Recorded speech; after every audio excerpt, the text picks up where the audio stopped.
Hi there, Robin here from Expert Island, and today we're going to be talking about this guy right here. And what is that guy? That is Behringer's 1204 USB mixer. Now, it's got 12 in the name, but the most important part to me is the 4. So, this guy here is a great mixer for a jack of all trades type of guy who wants to set something up and have everything they're looking for. If we take a second and have a closer look at it, we're going to see 4 mic inputs across the top.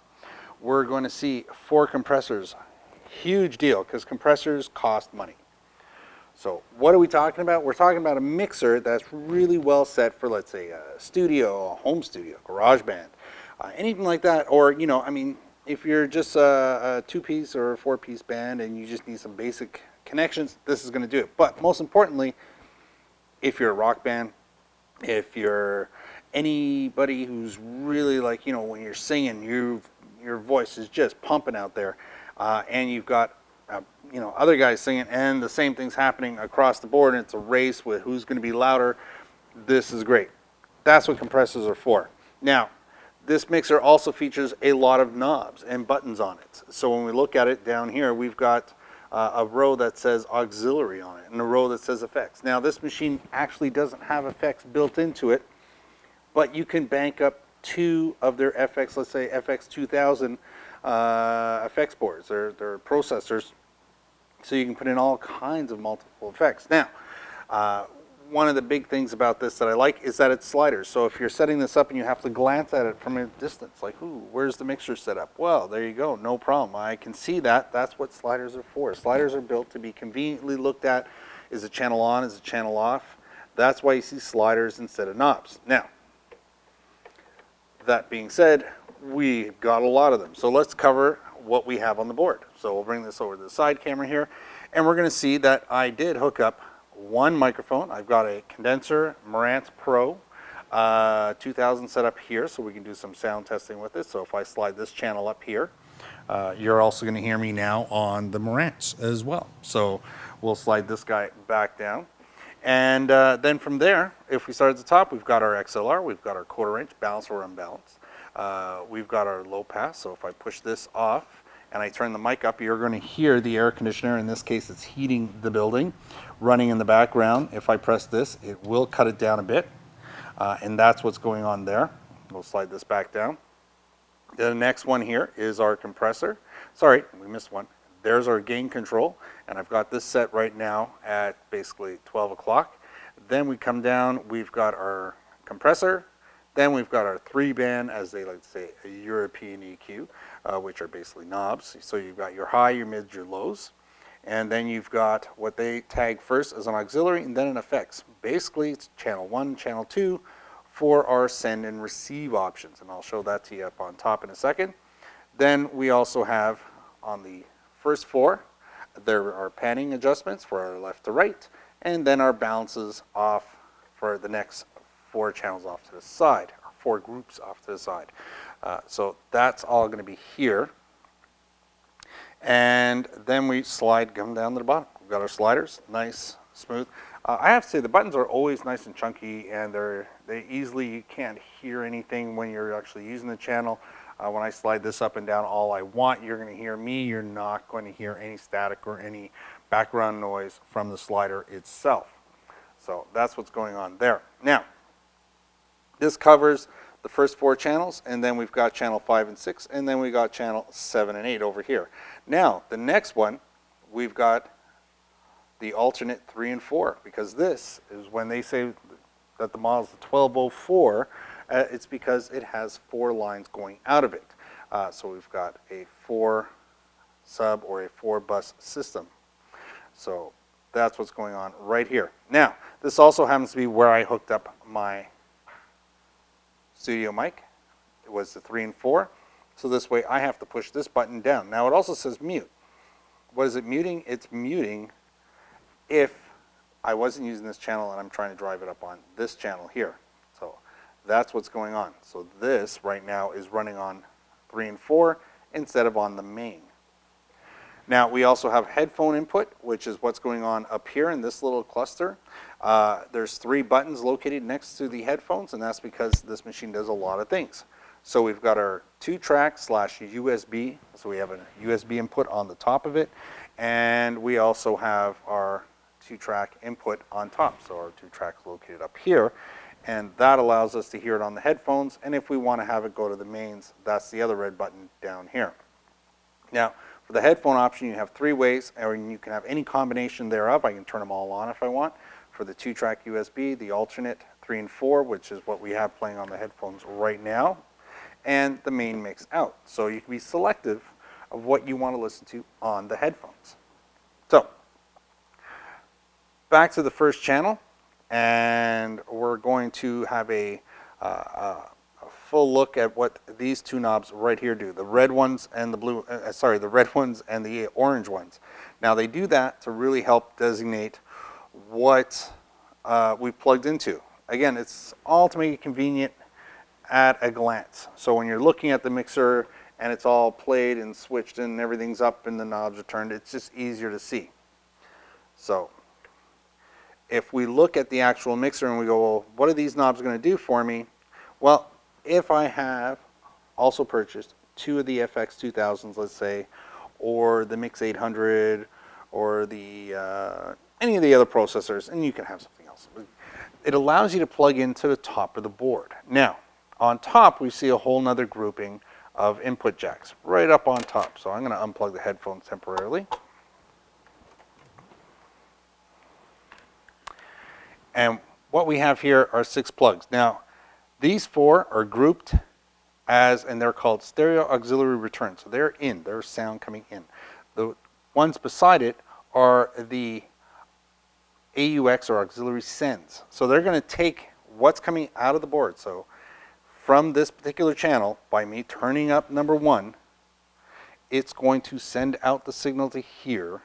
That signal is then going to get pumped through the effects processor, and then it's going to come back into here.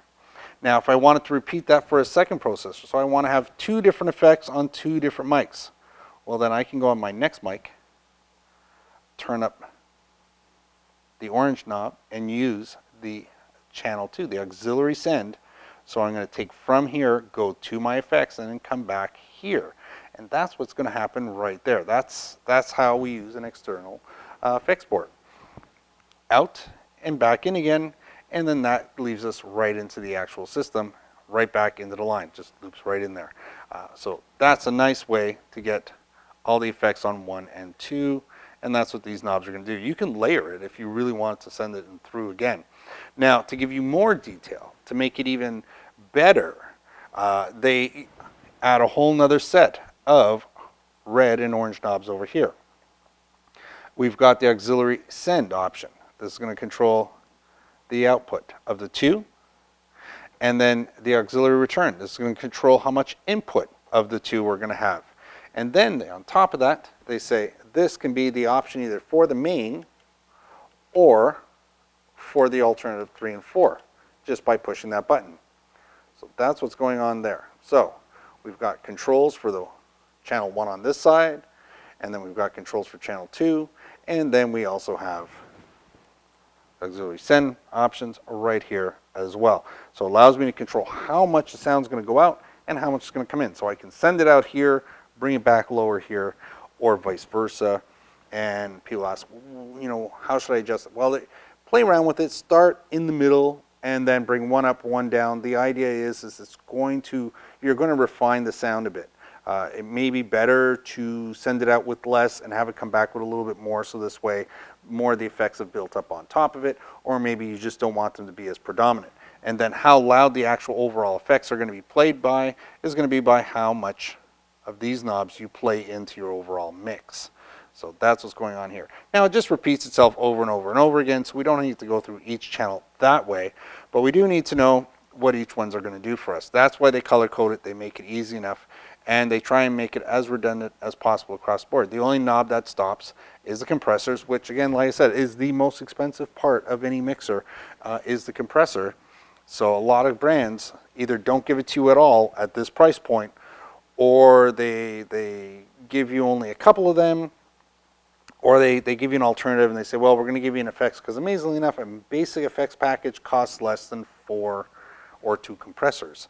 So to have this, again, as a musician, as an artist, as maybe even a podcaster, if you're a loud group of people and you want to have some control over that, this is a good way to do all of that.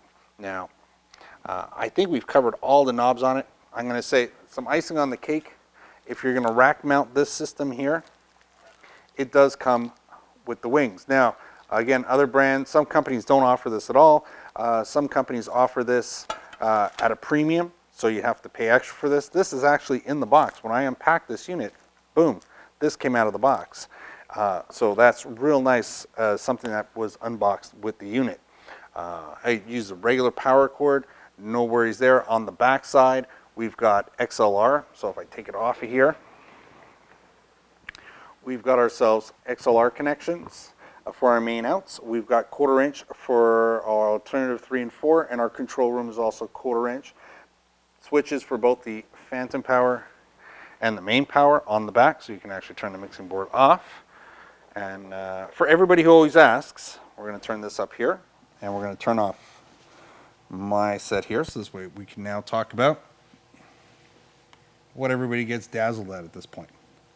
What I've been displaying this on, because you've probably watched a dozen videos and you're wondering, what does he have that on? That is a laptop stand. It's adjustable height and pivots and tilt, so I can have it flat or I can have it on an angle. We like using it as a demo piece here. It is from Pyle, and it is a PLPTS 55. I'll have the link down below, so this way if you're looking to figure out what that is, PLPTS 55, we'll have the link down below. We have it in our showroom. We sell tons of these things. We also have them available through our Amazon links, so you'll be able to see it there. As for the mixer, I really like it. We're going to be bringing in the actual effects process so we can show how this works with that. That'll be another video showing how the effects processor works and the different options you have with it. So that'll be available to watch soon. But for now, we're going to leave it at that. Again, this was the 1204.